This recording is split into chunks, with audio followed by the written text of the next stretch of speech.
Assalamualaikum warahmatullahi wabarakatuh. Perkenalkan, nama saya Sufina Anna, NIM 234050020 dari Prodi Manajemen Keuangan Syariah, Universitas Negeri Syekh Ali Hasan Ahmad dari Padang Sidimpuan. Pada video kali ini saya akan membahas tentang inflasi. Nah, subbab-subbab yang akan kita bahas adalah sejarah inflasi, inflasi menurut teori konvensional, dan juga inflasi menurut teori Islamnya. Happy watching! Nah, untuk subbab yang pertama adalah sejarah inflasi. Nah, sebelum kita mengetahui apa itu inflasi, ada baiknya kita mengetahui apa itu yang dinamakan dengan apa itu sejarah inflasi. Nah, inflasi ini berawal dari pada kerajaan Bizantium. Nah, pada saat itu emas sangatlah bernilai dalam suatu mata uang dan juga akseptabilitas di tempat lain. Nah, dalam hal ini sangat perlu kita pelajari tentang kerajaan Bizantium ini dan juga sangat menarik untuk kita pelajari. Nah, pada masa itu Bizantium berusaha untuk mengumpulkan emas ini sebanyak-banyak mungkin. Dikarenakan apa? Dikarenakan nilainya yang sangat berharga. Nah, kemudian untuk mengumpulkan emas ini, kerajaan Bizantium berusaha mengekspor komoditasnya sebanyak mungkin ke negara lain dan menghindari dan juga membatasi impor ke dalam negaranya. Namun apa yang terjadi setelah kerajaan Bizantium melakukan kebijakan-kebijakan tersebut? Pada akhirnya mereka harus membeli makan, pakaian, membayar biaya transportasi dengan harta atau kekayaan yang mereka kumpulkan tadinya, yang malah pada akhirnya menaikkan harga komoditas itu sendiri. Spanyol setelah era Conquistadores ataupun begitu juga dengan Inggris setelah perang Napoleon ataupun Napoleonic War mengalami hal yang sama ataupun menghadapi problem yang sama yang menjadi perdebatan di antara para otoritas keuangan ataupun juga para ekonom terlebih lagi setelah era kapitalis tersebut. Kemudian nama-nama yang terlibat antara lain Adam Smith, David Ricardo, J.M. Keynes, Andrew Jackson, William Jennings Bryan, Charles de Gaulle, Milton Friedman, dan Alan Greenspan terlibat dalam masalah yang sama tersebut. Jadi, nama-nama yang saya sebutkan tadi adalah nama-nama yang cukup terlibat ataupun cukup aktif dalam merumuskan masalah-masalah tentang inflasi tersebut. Baik itu dinar di negara-negara Arab, mata uang di negara Eropa seperti Prancis, Spanyol, Italia, ataupun Swedia, bahkan Amerika mengalami yang namanya inflasi. Nah, awal mula inflasi ini juga sudah dimulai sejak pada masa Irak berada di puncak kejayaannya. Inflasi ikut mendahului perkembangan yang cepat dari peminjaman uang ataupun kredit serta perbankan, khususnya di Italia, yang menjadi sebagai motor ataupun penggerak dari perekonomian. Nah, inflasi ini acap kali ditandai berbentuk seperti kenaikan tingkat harga secara gradual daripada ledakan kekacauan ekonomi. Revolusi harga di Eropa terjadi sepanjang beberapa abad. Pola kenaikan tingkat harga pertama kali tampak di Italia dan Jerman sekitar tahun 1470 mengikuti wabah Black Death pada tahun 1349. Kemudian, seperti penyakit yang sangat menular, inflasi menyerang Eropa dalam beberapa tahapan. Dimulai dari Inggris dan Prancis pada tahun 1480-an, kemudian meluas ke semenanjung Iberia pada dekade selanjutnya dan menyerang Eropa Timur pada tahun 1500-an. Nah, kenaikan tingkat harga yang sangat drastis dan juga cukup tinggi pada bahan mentah, terutama makanan. Apa yang menyebabkan semua hal tersebut terjadi? Tidak ada satupun yang dapat kita salahkan. Semuanya terjadi akibat dari gabungan penurunan produksi, pajak yang berlebihan, depopulasi, manipulasi pasar, high labor cost, pengangguran, kemewahan yang amat berlebihan, dan penyebab-penyebab lainnya seperti embargo, perang, dan juga pemogokan pekerja.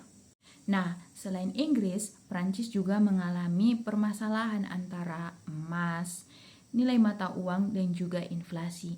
Nah, Michael Chevalier, seorang ekonom pada abad 19, dalam karangannya yang berjudul On the Probable Fall in the Value of Gold, mengatakan the commercial and social consequence which may ensue and the measures which it invites. Nah, pada tahun 1985 menyebutkan bahwa pertumbuhan penawaran emas akibat ditemukannya tambang-tambang emas baru di California, Australia, dan juga Afrika Selatan akan mengakibatkan turunnya harga emas relatif dibandingkan perak, yang kemudian akan membawa pada turunnya nilai real emas ataupun yang disebut dengan inflasi tadi, atau naiknya tingkat harga seluruh barang kecuali emas.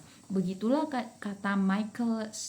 Nah, lalu muncul pertanyaan, mengapa inflasi ini terjadi? Nah, pada saat tingkat harga secara umum naik, pembeli harus mengeluarkan uang ataupun biaya yang sedikit lebih besar ataupun lebih besar dari sebelumnya untuk harga ataupun barang yang sama jumlahnya seperti sebelumnya. Dengan kata lain, inflasi tidak akan berlanjut jika tidak dibiayai dengan cara apapun.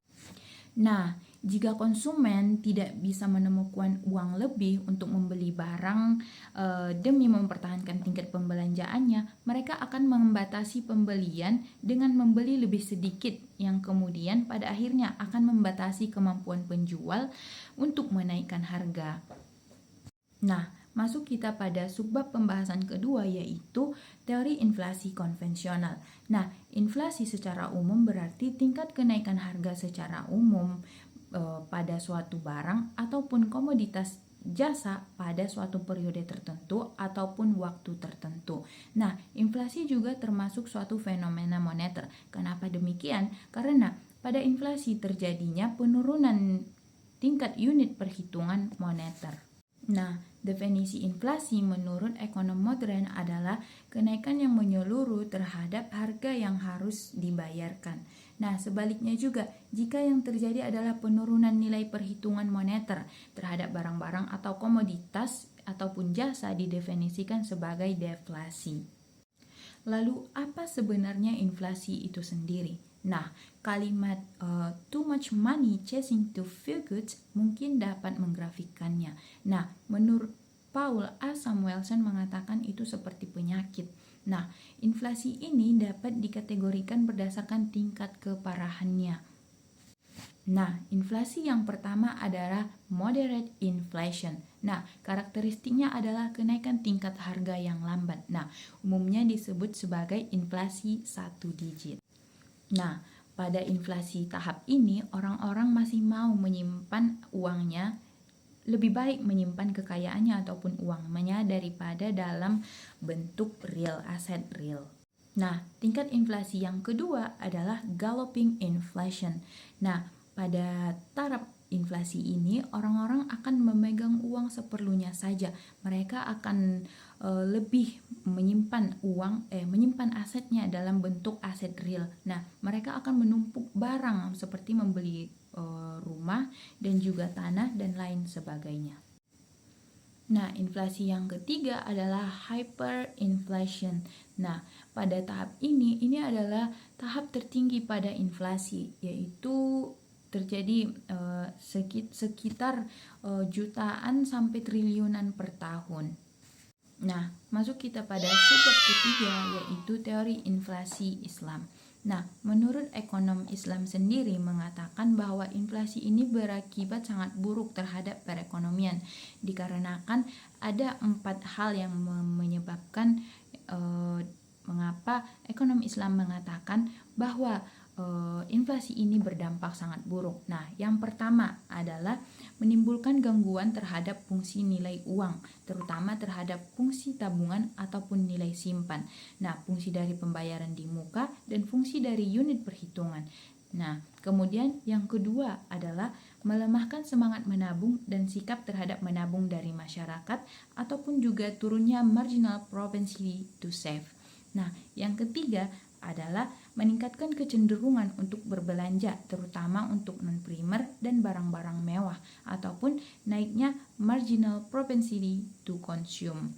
Nah, yang keempat adalah mengarahkan investasi pada hal-hal yang non-produktif, yaitu penumpukan kekayaan atau hoarding seperti tanah, bangunan, logam mulia, mata uang asing dengan menginvestasikan ke arah produktif seperti pertanian, industrial, perdagangan, transportasi, dan lainnya. Nah, mungkin cukup sekian video penjelasan saya tentang inflasi. Nah, dari teori ataupun juga sejarah-sejarah tersebut saya ambil dari buku yang berjudul Ekonomi Makro Islami karangan dari Adi Warman Akarim SE MBA MAEP. Mungkin sekian yang dapat saya sampaikan. Wabillahi taufiq wal hidayah. Wassalamualaikum warahmatullahi wabarakatuh.